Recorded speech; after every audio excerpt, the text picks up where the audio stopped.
Welcome to the first interview of EnVision, a special series as a part of our Vision Board project. Today we are excited to speak with Mr. David Ross, Chairman of the Board and CEO Ross Video.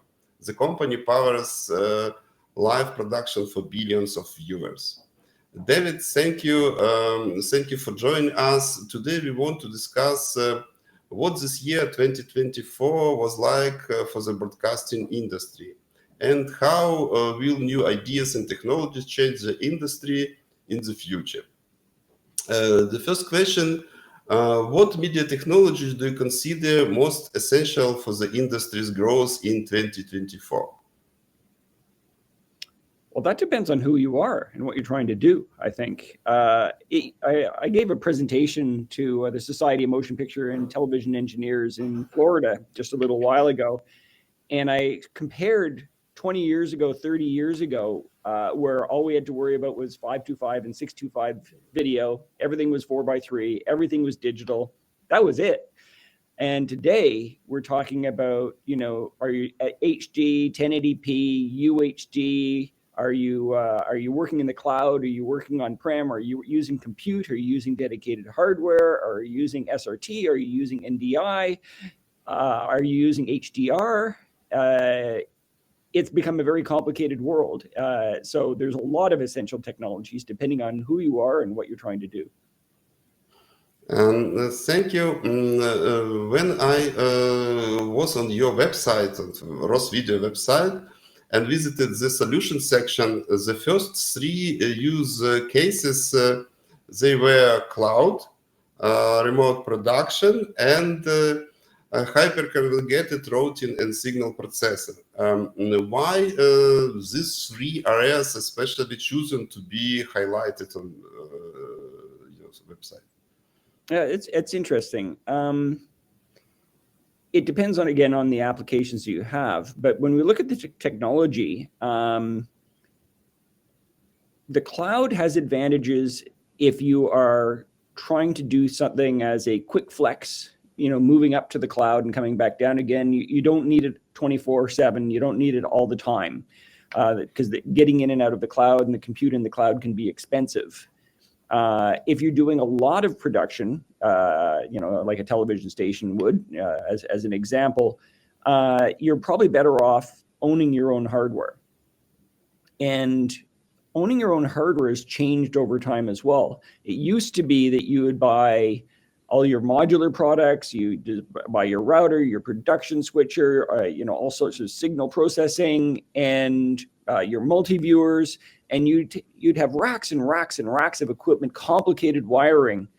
That's gone away, especially with the hyperconverged concepts. We're eliminating 90% of the wires, and probably reducing the amount of hardware you need to 1/10 of what it used to be by putting everything in one box, but not giving up any of the high standards that you might want as a professional broadcaster. For my opinion, sometimes if we see on how the technology develop, some CPUs, memory amount of the computers, and sometimes it's look like all hardware what we are usually use, routers, switchers, etc., should be moved into the software part, and just console should stay, because we understand what the operator most like to push the consoles buttons, then computer mouse touching on touch screen or something like this. What do you think? Is it possible the future of technology be something like this? Everything moving into the IP and software, and just hardware console will stay. Is it a realistic view, or is it more fantastic? It's going to happen eventually, but it's interesting. It's further away, I think, for people who need to do a lot of production than you might think today. One thing that's important to understand is, the idea of Moore's law, how computers are getting, 2 times faster every 2 or 3 years. In some ways, actually, that ended about in 2010, and then there's a whole bunch of different things. But the same thing is that's happening for the computer chips is happening for the chips that we make our hardware with. So every time the computers, you could say, get twice as efficient or twice as fast or twice as powerful, the hardware chips that we use, called FPGAs, they get twice as fast, half the price, twice the performance at the same time. So the relationship between the cost of doing computers and the cost of doing hardware, as it's going down, the other one goes down, and so that relationship stays. And that's why we're going from racks and racks of equipment in hardware to almost nothing. We're actually planning at NAB. We're just talking about it. I assume we're going to do it in Las Vegas. We're going to show, a half a rack showing an entire production studio. That's everything you need, all your storage, all your graphics, all your routing, all your multi-viewers, your production switchers, your signal processing, everything you need, all your storage in half a rack. And that's unbelievable from the point of view of just a few years ago. And so while we can see ultimately it goes to the cloud, software has to be that much better, or it's just that super easy for software to do the same things as hardware. But we're not quite there yet. I'll give you another example. We have a carbonate production switcher. It's a 1RU box. It's 24 inputs. It's 3 MEs. It has also sort of mini MEs. It has frame syncs on all the inputs. It's quite a powerful box, and it sells for a certain price. And then we have a carbonate code solution as well, and that fits onto a computer server. Well, the computer server costs more than the carbonate hardware box for us, which means the manufacturing cost of the hardware box is half or a quarter the price. And of course, that passes on, but there's more to it than that. We weren't able to get the same performance out of that same box. So there's less outputs, there's less aux buses. You don't get program and clean feeds simultaneously out of all the MEs. You don't get mini MEs. There's a whole bunch of other things that are missing in that product. Has the same name, works on the same control panel, has a lot of nice features because it can go in the cloud, but it's not as powerful, even though it has more expensive hardware. And this hardware needs more powerful power supplies, more electricity, a lot of things. It's not as green. And how are you feeling? The powerful of chips, of processors, growing more faster than bandwidth of broadcast formats like 4K, 8K, etc. What do you think? Who is growing faster in this case? Well, it's interesting about that. I mean, 8K, I hear about it, once every 2 years in China or in Japan or something like that, mostly government funded. There's really no broadcasters doing 8K. I think we're going to stop somewhere between 1080p and 4K. And that's going to be the sort of the final resolution for a long time. I don't think there's a lot of economic sense for having higher resolution than 4K. The other thing that's changing to do with 4K and 8K is software in the cloud. Because if you want to do 4K in hardware, you use the same coax cables, you're doing UHD, or you're using the same fiber optics. But the moment you want to go to software, UHD becomes more expensive and harder. For example, if you want to go through a Cisco switch, you need 4 times as much bandwidth, or if you're doing 1080i, 8 times as much bandwidth per port, per signal. So your switch costs go way up. Whereas if you buy an Ultrix router, for example, there's a small license fee for turning on UHD, but that's it. It's a UHD native product. So it's interesting to see how the move to compute and also the move to cloud is slowing down the adoption of formats like UHD if people want to move in the cloud. because you're paying for that bandwidth, you're paying for that compute in the cloud. Whereas when you're doing things in hardware, you didn't pay for bandwidth. You didn't care how much data went through a coax cable. So the new technologies, in some ways, are slowing down the adoptions of higher resolution formats. Okay, thank you. We know in 2023 the Canadian government invested in ROS Video to develop cutting-edge live media platforms. What is being developed with this funding, please? So informally, we have a solution that we're working on we call ROS 365. So the idea behind it is similar to Microsoft 365. Where you can have an application, running on your laptop or your computer, or you can log into Microsoft in the cloud, and you can use the same files, this pretty much the same user interface in both locations. Completely different technologies, completely different ways of getting the word processors and the Excel on your page on your screen, but from the user's point of view, very powerful, depending on what you want to do. We're doing the same sort of thing. So we're making equivalents as best we can of everything that we do in hardware in software. And that allows somebody who needs to flex to the cloud, say you're doing an election and you need more graphics, or you're doing a channel covering, I don't know, the fires in Hollywood today, something like that in Los Angeles. And you want to create a channel for that, but you need to do live production and all your other control rooms are busy, then you can do that in the cloud is the idea. And you don't have to retrain anyone. If you're using a Carbonite production switcher in your normal control rooms, you can have the same thing happening in the cloud. If you're used to ROS expression in hardware, using a computer inside of your facility, you can spin up an expression server in the cloud as well. And so the idea is it's as close as possible between the two, and you can use the same workflows and the same files. And so that's the vision of what we're doing, and we're a long way. We're actually doing it for some of our customers now. Thank you. We know ROS Video offer a lot of education resources and programs for the customers. Do you remember the days when your team earned belts for mastering switches, etc.? A lot of creativity. What is the ROS University, and what opportunities does it offer for the customers? So with ROS University, we don't actually graduate anybody or give them a diploma. But the idea of ROS Video University is a lot of our products are complicated.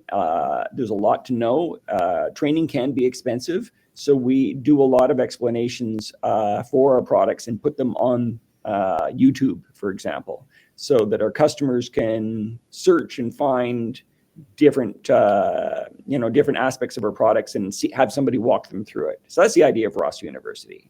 Hopefully it's as friendly and easy to use as possible, and it's free. Thank you. ROS Video was a pioneer of 12G technology during the transition to 4K. I remember our discussion in Kiev when you visited Ukraine a lot of years ago. We discussing about 12G. Can you please explain your view on the market? What if we see on global market? It's difficult to say, but how the market moving to IP to 4K? What part of the market still on HD, and what market moving to 4K, what part of the market moving to IP 4K, and what for 12G? Okay, can you make some overview what is for today and what will be this year with 4K, IP, and 12G? So we're seeing continued adoption of 4K. And we've got some data behind that. We see more and more customers producing in 4K than they have before. It's a little different than the HD transition. The HD transition, I think, was a little faster because it was so different. It was such a dramatic improvement. Going from 4:3 to 16:9 and suddenly getting an HD picture, that was huge.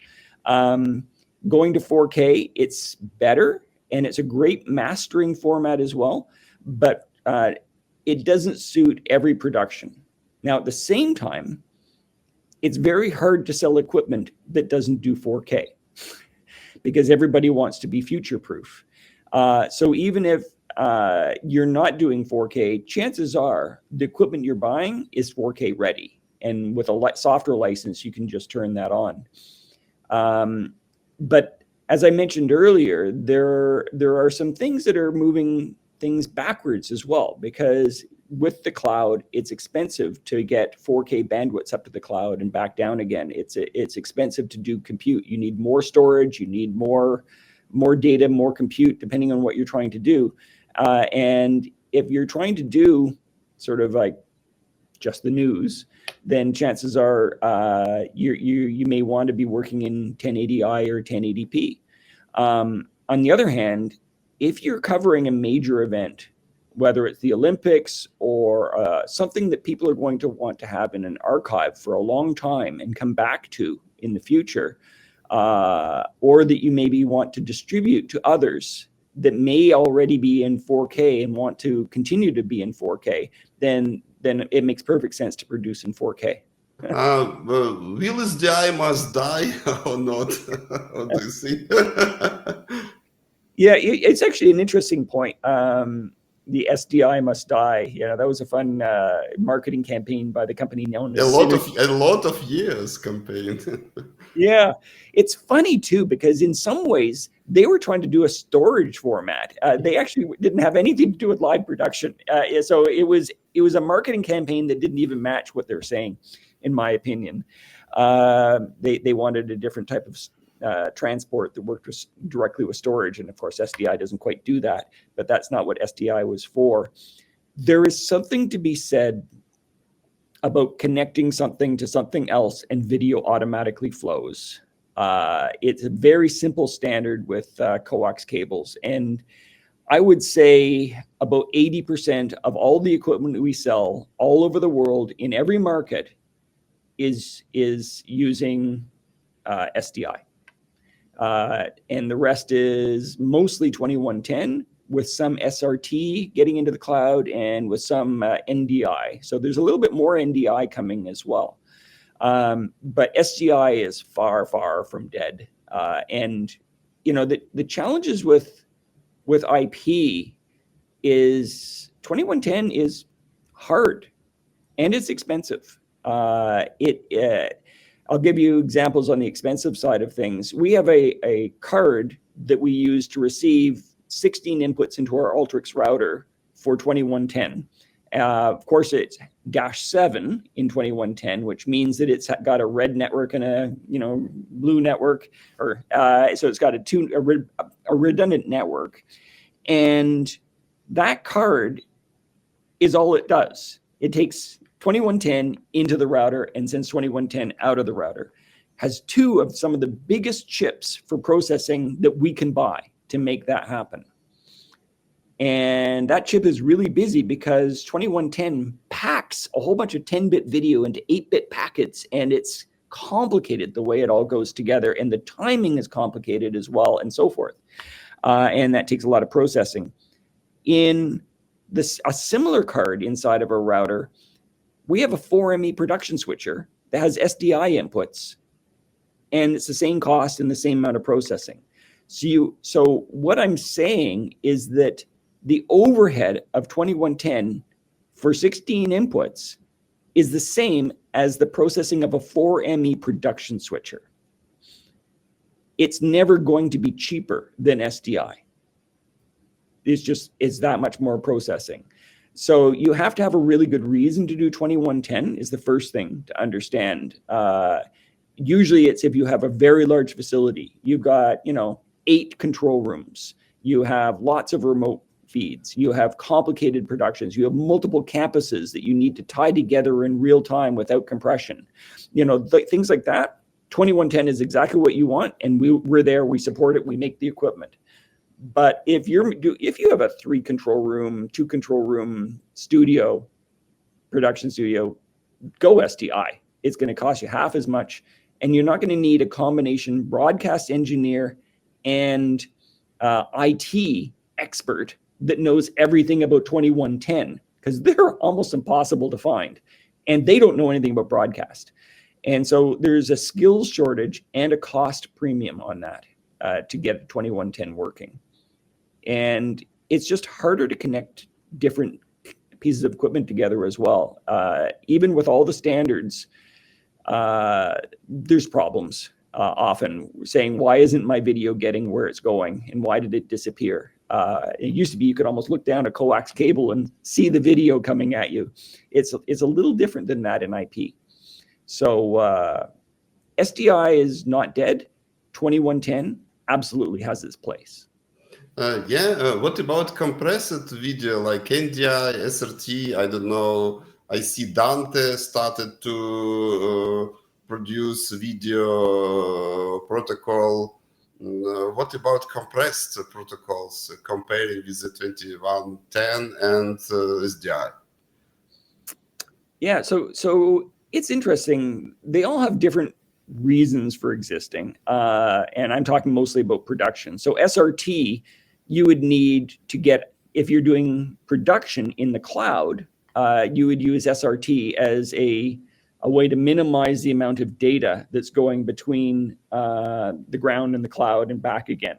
So SRT is a relatively low latency, production methodology. NDI uses too much bandwidth. It uses like 10 times more bandwidth than SRT in the way that it works. So it's not good for getting into the cloud. But if you're in the cloud, most people are using NDI to move things around. Almost like nobody's using 2110 in the cloud, which is interesting because we thought 2110 was future-proof. And when we go to the future of the cloud, we're not using 2110, we're using NDI.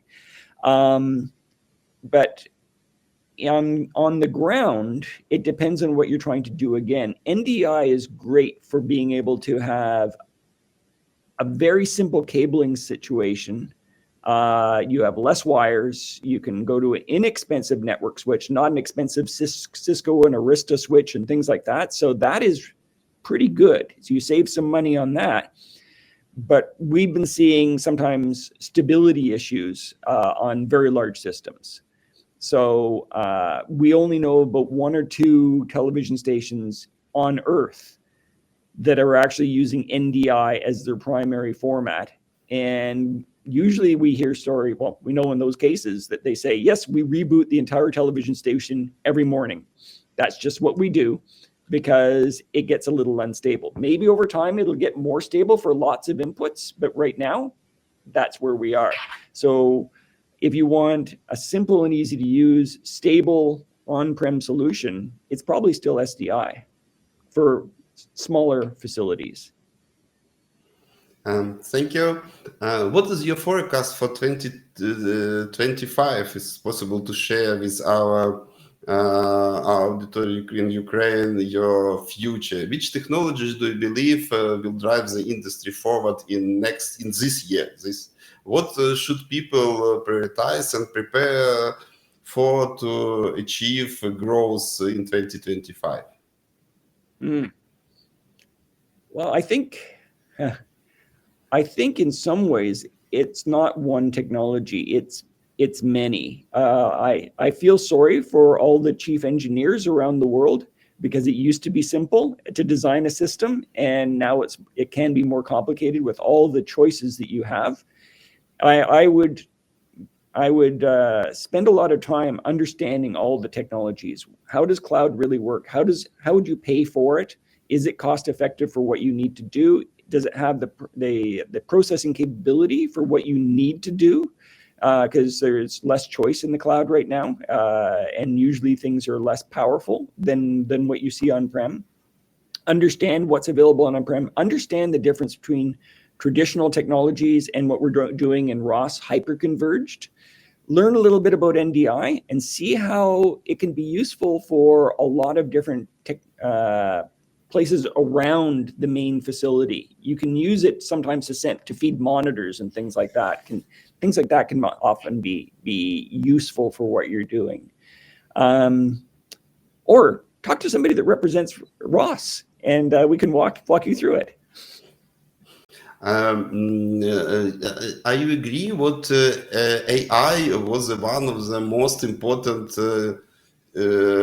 technology what evaluate on all market. I see a lot of manufacturing now built in AI chips and processors in their technology, in video cameras, in I don't know, everywhere. What you doing?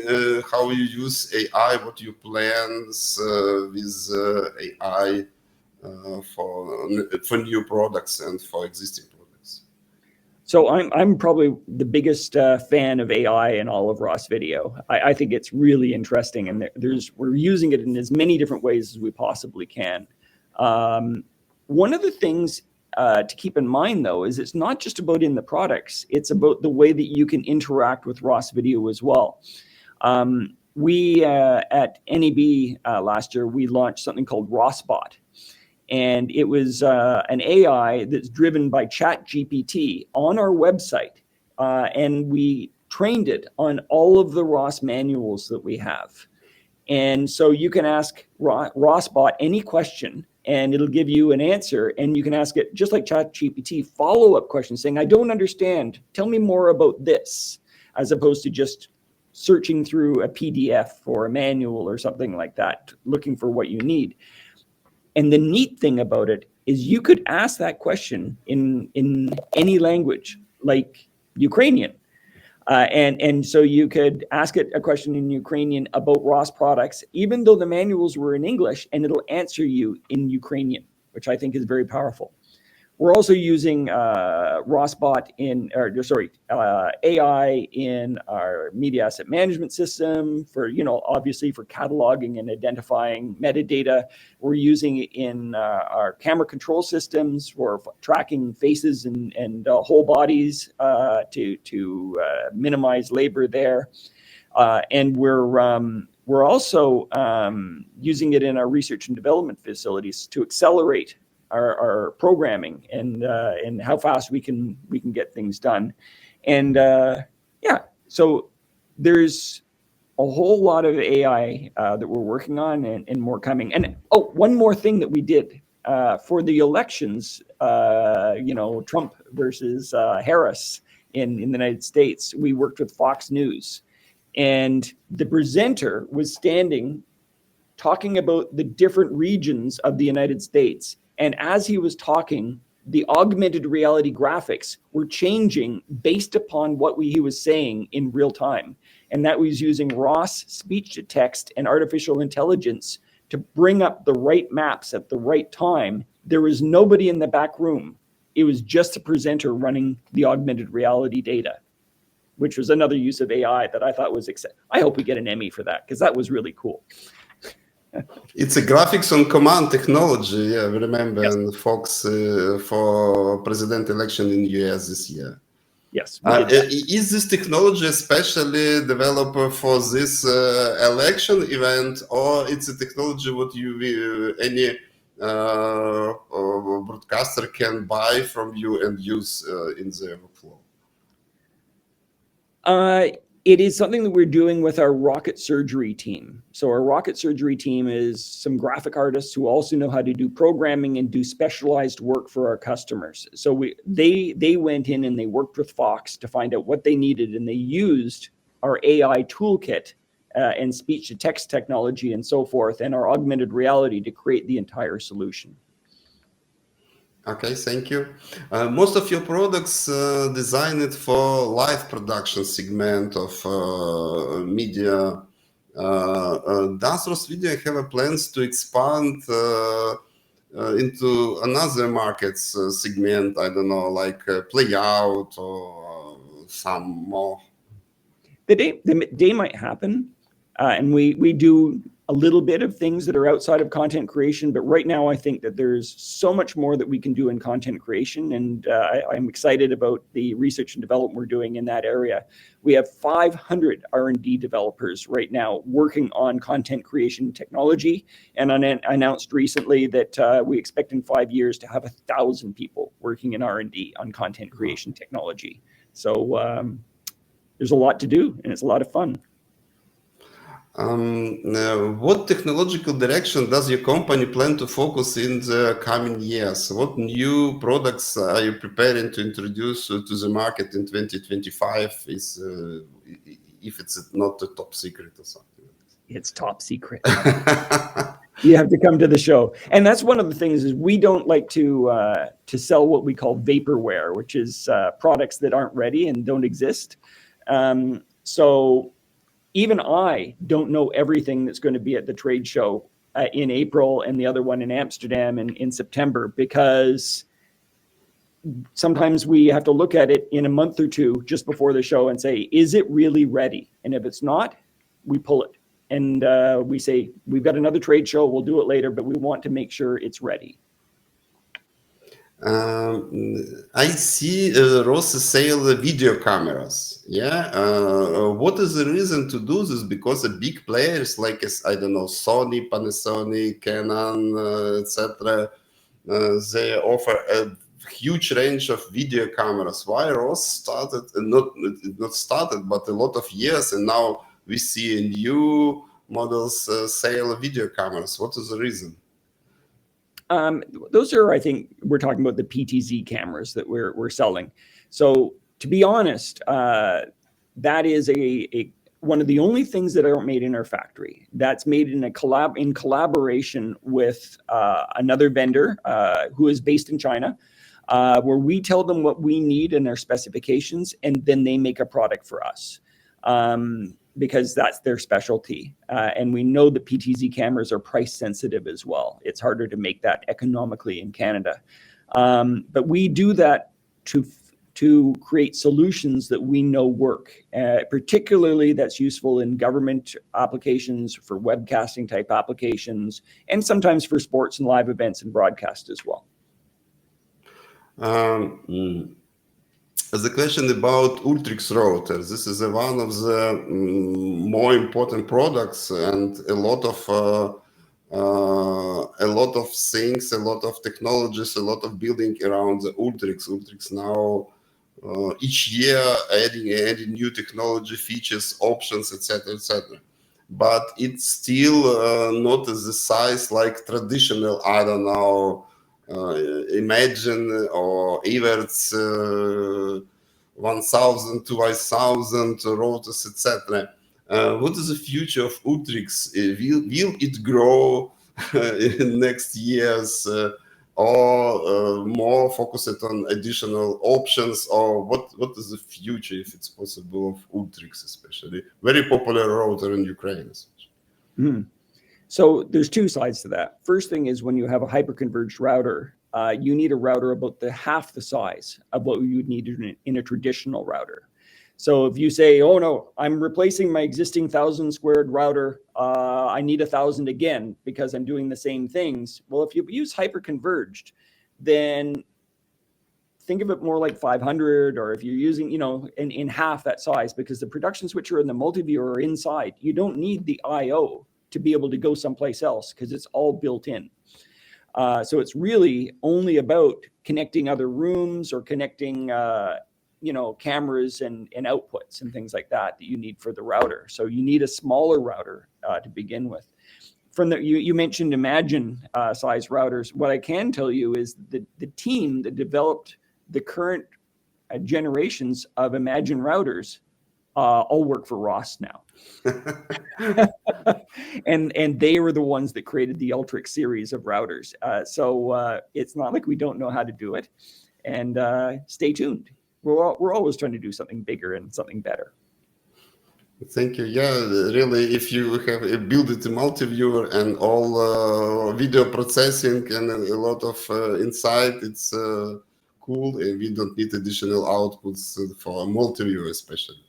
Yeah. And thank you very much for Dante option, because really for us, as integrator, we use a lot of Dante, and now new option with Dante for Ultrix. It was a very cool option, and I think usable for a lot of customers, because Dante is so popular now, like audio format especially.